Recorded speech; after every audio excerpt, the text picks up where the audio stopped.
tudo bom com você? Eu sou Débora Galhardi, jornalista e apresentadora deste podcast que eu chamo de lindão, que é o Débora no Canto Dela.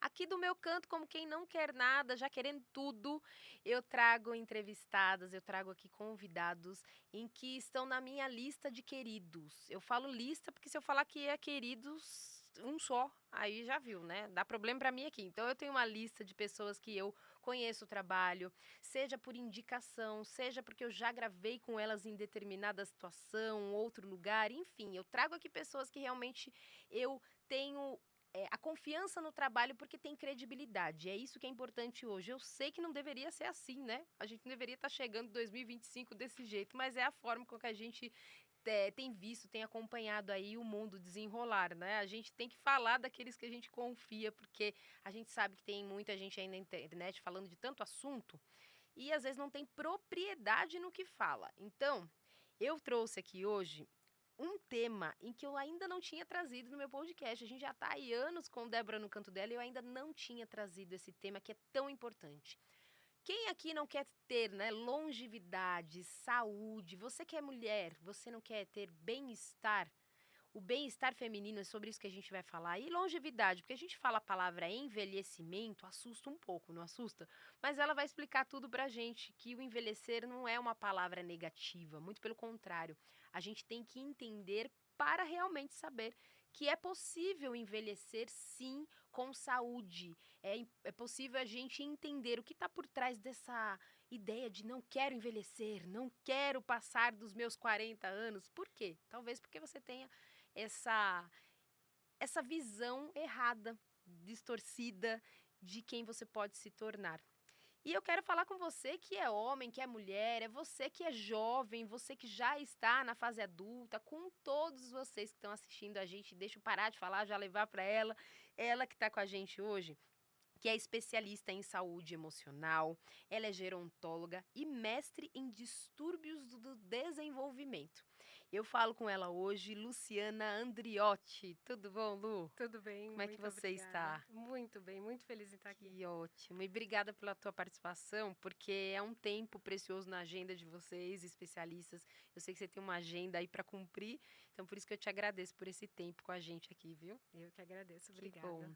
E ela que também é escritora, depois eu vou mostrar, viu, gente, o livro também, que ela trata de um assunto, né, que é inteligência emocional também, e assuntos, né, sobre cuidado com quem cuida. Então tem muita coisa pra gente conversar hoje, né, Lu? Vamos pelo começo. A gente falou muito sobre essa questão de transformação física, eu coloquei aqui, né, para eu não esquecer de nada, social, psicológica, que pode influenciar na saúde mental e na qualidade de vida. Por onde a gente começa, Luciana? Porque se eu sei que eu tô num processo de envelhecimento é uma coisa, mas quando a gente é jovem, a gente dificilmente pensa nisso, né? É E verdade. deveria pensar, né? E deveria pensar como um presente, porque Ótimo. envelhecer é um presente. Muito provavelmente os nossos avós não tiveram essa oportunidade. Então, e o que é o envelhecer? Né? A gente se assusta sempre com os 40 anos e a gente esquece de que é um processo contínuo. O que a gente pode entender como envelhecimento é a partir dos 60 anos. E a gente entra numa fase chamada senescência. Tá. Então, a partir dos 60 anos, eu realmente me torno uma pessoa idosa. Só que os estudos hoje em dia mostram que as mulheres vivem até 81 anos, pelas estatísticas, e os homens até os 71 anos. Certo. Às vezes, alguns chegam um pouquinho mais. No nosso dia a dia, a gente já encontra mulheres de 90, 93 anos, né? Na minha avózinha, aí durante essa gravação aqui, que a gente tá em 2025, minha avó tá com Olha 96 isso. anos. Será que eu Isto. chego lá? Vamos E lá. está bem. Tá bem. Está Tá dando bem. branco em todo mundo, inclusive, viu? Isto. E é isso que a gente precisa entender. E aí, para a gente entender esse termo, a gente precisa voltar na essência dele. Quando a gente tem uma criança e ela vai para a fase da adolescência, é a fase de grande efusão de tudo, né? De desenvolvimento. Uhum. No idoso é a mesma coisa.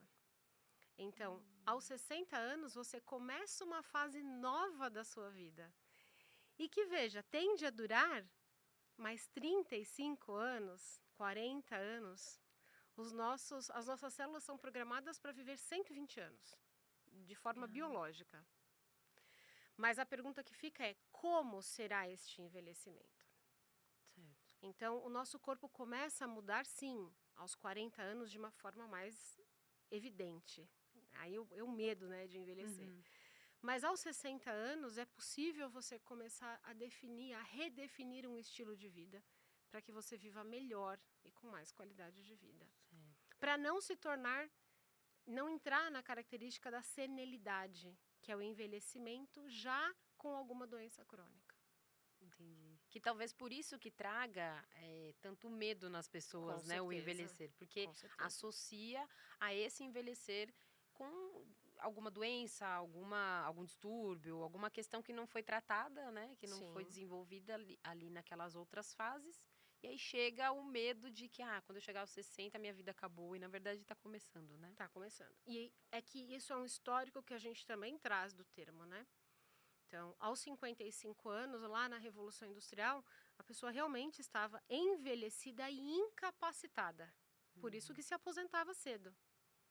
Hoje em dia, você não reconhece uma pessoa de 60 anos. Se você estiver caminhando num parque, num shopping, você dificilmente vai reconhecer as pessoas com 60 anos. Porque a gente imagina um idoso doente na cadeira de rodas, de bengala. E não é mais esta a verdade. E que bom, né, Luciana? Porque a gente tem que entender que é possível. A gente está falando aqui para mulheres, mas eu acredito que homens também. A gente vai abordar um pouquinho para vocês também. Sei que o público é feminino, mas a gente vive num contexto de família e os homens também estão ao nosso lado.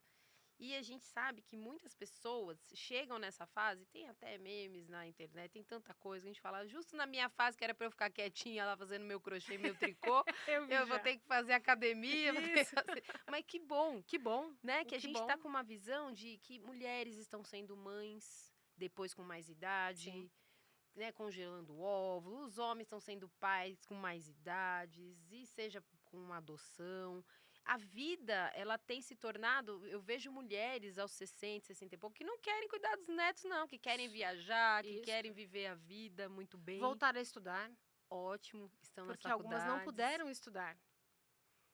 É que o quadro de envelhecimento para a mulher, ele é muito... ele tem características muito específicas, né? A mulher vive a discriminação pelo etarismo. Né? Então, a idade da mulher ainda é um fator de discriminação. A gente tem no processo de envelhecimento, nós temos um processo chamado feminização. Quer dizer, eu tenho um maior número de mulheres que envelhecem. Só que as mulheres pouco se cuidam numa fase jovem. Pelas sobrecargas do dia a dia mesmo, né? Então, culturalmente, a mulher passa a ser a cuidadora da família e dos familiares. Então, a mulher que não tem o estudo, porque a gente tem aí uma divisão, eu vejo que a gente tem um corte muito grande da sociedade. A gente tem mulheres de muito sucesso, que daí talvez não conseguiram formar famílias, e aí estão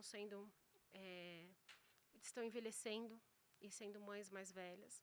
E nós temos uma população de mulheres de baixa renda que adoecem muito. Para você ter ideia, o Brasil é o 6º país do mundo em número de idosos. Em 2050, 80% da população idosa vai ser de baixa renda, de média e baixa renda. Então, a gente está falando de um público que não estudou, que teve um subemprego. E aí é a preocupação. Como se envelhece desse jeito? E também, principalmente, desculpa, acabei te cortando, mas principalmente onde você, como eu sobrevivo e como eu envelheço e sobrevivo. Porque se eu sou mulher, a tendência é que elas vivam mais e que elas adoeçam mais também. E vivam com aquele medo da solidão, o medo da morte, e sozinhas ali, né? Porque elas estão sozinhas, não só o medo da solidão, mas estão sozinhas, né, para sustentar a família, que muitas vezes é até idosa, com a sua aposentadoria, que sustenta o jovem, o pai da família ali, que não está trabalhando. É isso mesmo. O filho que se separou e volta a morar na casa da mãe. E que ela se sente na obrigação, de repente, de ter que cuidar daquela família. Isso. E aí é uma mulher que passou a vida inteira cuidando da família, não se capacitou, não pôde olhar para as dores dela, e aí ela desenvolve alterações físicas que já impedem ela de voltar ao mercado de trabalho. E aí é uma questão interessante, né? Porque se a mulher é jovem e tem filhos, alguns empregos não contratam, porque ela tem filhos pequenos que dão trabalho, que adoecem, então ela espera o filho crescer. Mas aí ela ficou tão fora do mercado e não estudou, que como que ela volta para o mercado de trabalho? E aí como que ela se aposenta? Exato. Então, o olhar para a mulher no envelhecimento é um olhar que a gente tem que ter muito cuidado, muito zelo. Porque a mulher esconde um monte de dor para poder seguir. Dificilmente, né, uma mulher para e fala assim, hoje eu tô com dor de cabeça, não vou fazer nada. Imagina, quando que a gente vê isso? Exato. É muito pouco, né? E como fazer isso? A gente sabe que são políticas, são programas, é muita questão que não cabe a gente no sentido mais amplo do tema, né? Porque a gente sabe que muitas questões, tanto do trabalho, cultural e tudo que vem acontecendo com não só mulheres e homens, mas tratando aqui em especial delas, é uma política governamental, são questões que a gente precisa abordar mais ampla, mas o que compete a nós? Que a gente consegue fazer. Isso é possível hoje com um trabalho de especialistas como você, de pessoas que vão trazer isso para a mulher, porque a gente também, se for, né, só depender do governo para algumas questões, a gente envelhece com um problema mesmo. Sim. Esse é o envelhecimento que a gente tem medo. E o que fazer? Porque eu tô trazendo aqui, inclusive, ela não para falarmos que a gente tem que passar um batom, gente, porque tem muita gente achando que é isso aí fora. Vamos passar um batom bonito, vamos levantar um sorriso no rosto e vamos seguir em frente. Não, não é isso. É interior, né, Lu? Isso. É algo que é desenvolver, se conhecer, para que você entenda o que cabe a você, o que você consegue fazer ali, né? Eu acredito que o primeiro caminho é o que você faz. Você leva esse despertar. A gente precisa tirar esse véu que cobre o olhar das mulheres para si mesmo. Né? Então, eu penso que a gente tem a vitimização, que complica o lugar dessa mulher, porque já que ela tem esse lugar de, às vezes, de um sofrer de vida, de uma baixa qualidade de vida, ela pode se colocar no lugar de vítima. Então, isto complica muito, porque tudo que for chegar para ela em forma de solução, ela vai negar. Porque aquela vitimização tem um ganho, né? Existe um ganho, uma agenda oculta desse processo de vitimização. É assim que ela chama a atenção dos filhos, é assim que ela tem a atenção da vizinhança, né? Ótimo. Então, isso é uma fase. Mas o despertar, o que você traz, esse chamamento para a consciência, é o primeiro caminho. Ninguém adoece do dia para o outro. A mulher não tem um quadro de fibromialgia, um derrame, uma fratura de quadril do dia para o outro. Isso é somado. Isso é somado pelas pequenas atitudes do dia a dia. Então, quando ela deixa de falar não para um excesso de cobrança, quando ela deixa de se cuidar, de ter um autocuidado mesmo, de dizer assim, olha, eu vou fazer um pouco de caminhada para ativar minha circulação, mas também para eu descansar, para eu olhar as árvores. E a mulher nunca faz isso. Quando ela coloca limite na família e diz assim, olha, eu preciso de ajuda. Então, são pequenos gestos que vão fazendo essa mulher ter mais saúde ou ter mais doença. Ótimo. E quando a gente entra também nisso, você vê como... Eu falo você vê como se a minha entrevistada não soubesse disso, né? Mas é que é uma troca de ideias, porque eu fico pensando, quando ela também tem essa questão cultural, aquela enraizado de que ela tem que dar conta também de tudo, porque essa é a função da mulher.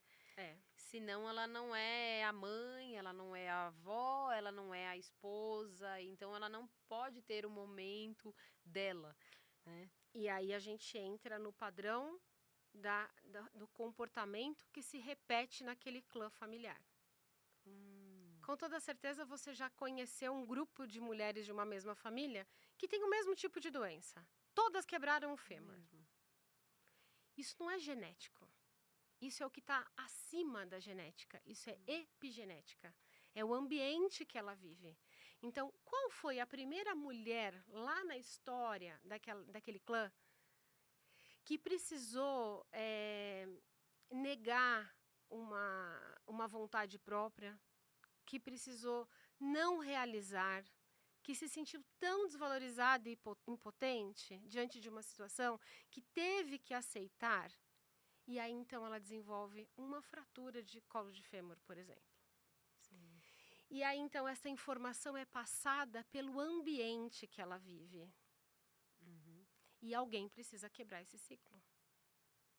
Por isso tem que ter conhecimento, Por né? isso tem que ter conhecimento. Porque Isso. senão ela nem sabe o que Senão está ela não acontecendo. sabe, exatamente. Ótimo. Então, o primeiro passo para a gente começar a resolver é a consciência. Olha, veja, esse padrão está se repetindo. O que eu posso fazer para mudar? E aí, independe até de uma política pública para isso. E hoje a gente tem centros de convivência que amparam muito. As prefeituras têm centros de convivência. Todas as informações que a gente tem nas mídias para esse despertar da mulher. Porque é o lugar que ela vai assumir dali para frente. Assumir a vulnerabilidade é algo delicado. Mas quando eu entendo que eu tenho uma vulnerabilidade, e aí o primeiro passo já foi dado, né? O próximo passo já vai trazer solução para ela. Sim. A gente está falando aqui de mulheres, mas eu vou sair um pouco do script com ela, viu, gente? E eu sei que ela tem conteúdo para isso, então tá tudo certo. Que a gente não combinou aqui, mas eu acho importante a gente falar dos homens também, porque a gente está aqui falando o público, mas eu sei. E eu acredito que receba muitas mulheres que sempre estão falando, porque a gente que é mulher é assim, fala com meu marido também. Eu vou trazer meu Fala marido. eu vou trazer meu marido, você fala com ele? É sempre assim, viu, gente? Os homens, eles já estão acostumados. Ah, então eu vou te falar você fala pro meu marido, você fala pro meu filho, você fala assim, então, porque a gente tem esse instinto também da proteção. Sim. E da visão, às vezes, parece que a gente tá ali vendo coisas que eles não estão vendo, né? A gente não pode falar muito aqui que a gente tem 2 homens aqui nos bastidores, não é não? Então, mas tem esse cuidado. Eu queria que você trouxesse também um pouquinho, porque eu acredito que pros homens também seja difícil essa parte do cuidado, né? Porque eles também não Muito. têm entre eles essa troca como a mulher tem, né? Em que onde elas se conhecem, elas já estão trocando, fazendo planos, né, pra vida. Isso. E os homens, eu acredito que saem um pouco desse comprometimento da saúde, adoecem muito e não, o outro amigo nem sabe. Não sabe, isso mesmo. As mulheres se encontram e às vezes comentam, eu comecei a ter uma dor no quadril, aí, eu também tenho. Isso é natural na mulher. Agora, para o homem, este é um ponto de fraqueza. Como é que você já viu os homens tomando café depois do almoço? Ninguém fala que marcou um médico ou que vai fazer um exame do coração. E a mulher percebe, porque a mulher procura se cuidar na medida da disponibilidade, né? Algumas realmente fogem ainda. Nós ainda temos mulheres que não vão ao ginecologista e não fazem os exames periódicos. Agora, imaginem os homens. A expectativa de vida do homem é 10 anos menor do que a da mulher. Porque, justamente por conta disso, quando eles adoecem, já não tem mais o que fazer. Porque tudo para eles passa, é tudo muito tranquilo. E se fala de menopausa feminina, mas não se fala de declínio hormonal do homem. Quando o homem começa a ficar lá com a perna fina, com o abdômen maior, é a barriguinha da cerveja. Vem de tudo, e menos... não é. É falta de hormônio. E a barriga da cerveja, a falta de hormônio, vem acompanhada de um déficit de memória, de uma dificuldade de leitura, de um cansaço, de um excesso de cortisol. Os homens que maratonam séries ou que ficam na frente da televisão só vendo futebol, têm excesso de cortisol. Ele tem perda muscular. Este homem precisa fazer musculação. Não pode fazer caminhada. Por quê? Porque a gente tem um músculo, ele produz hormônios. E ninguém fala de como esse homem pode melhorar a sua saúde